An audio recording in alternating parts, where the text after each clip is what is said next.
รีวิวปืนแบงกันเนาะเริ่มก็เริ่มว่าปืนตัวนี้เป็นปืนแบงกันเนาะโมเมนต์ปืนแท้ด้วยเจ้าอย่างนั้นก็เนาะเป็นปืนที่มีแต่เสียงยิงเอาไว้มีแต่เสียงแล้วมีหัวกระสุนออกมาเด้อรุ่นนี้จะเป็นรุ่นโบเนาะโบ C75 โมเดล C75 เนาะผลิตจากประเทศตุรกีอยู่นี่จะระบุเลยว่าใช้ลูกกระสุน9 มม. หมายว่าในแมกกาซีนใส่ได้17 บวก 1รวมเป็น18 ลูกแล้วมาเอามาแกะเบิ่งกันว่าปืนประเทศตุรกีของค่ายนี้ผลิตออกมาจากหน้าตาประมาณไหนเนาะโอเคออกมาจะมีเมนู user เมนูก่อนเนาะ user เมนูนี้ครบเลยบอกเลยว่าครบละเอียดเนาะยาวเลยไอ้นี่1/4และ1/5รายละเอียดจะมีทุกรุ่นของปืนนี่เลยมีหลายหน้านี้เอาไว้ไปอ่านเติมเนาะหน้านี้จะมีละเอียดแต่ละรุ่น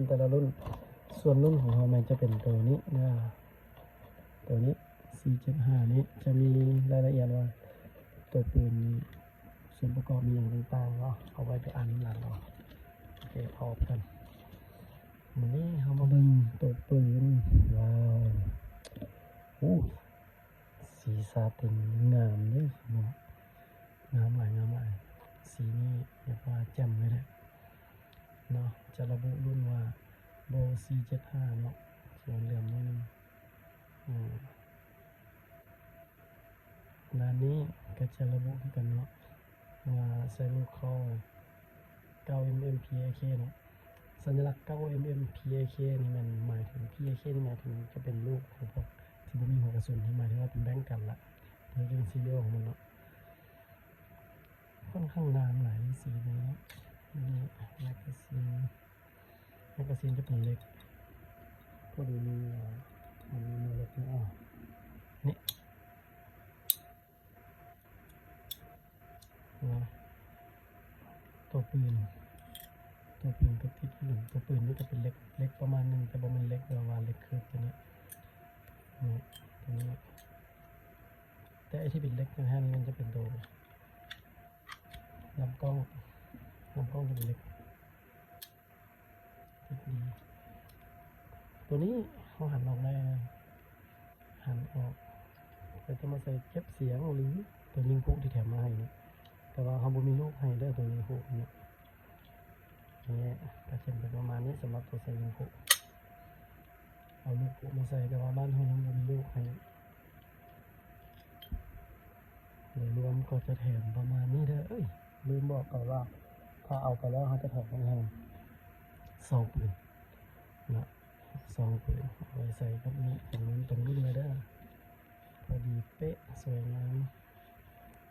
รักษาสภาพได้ดีมาเป็นตัวปืนนี้ให้เนี่ยเวลาเอาแม็กเข้าไปขึ้นสไลด์ได้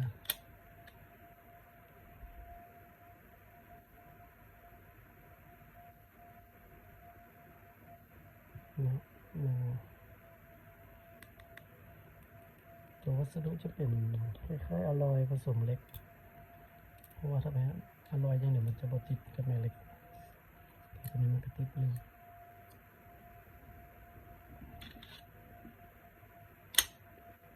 เดี๋ยวลองเอาลูกใส่ลูกหนึ่งลูกมันจะเป็นประมาณนี้นะลูกเขาจะแถมให้อยู่50 ลูกนะ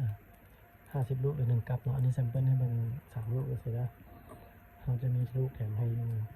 50 ลูกสำหรับใครที่เอาตัวนี้ไป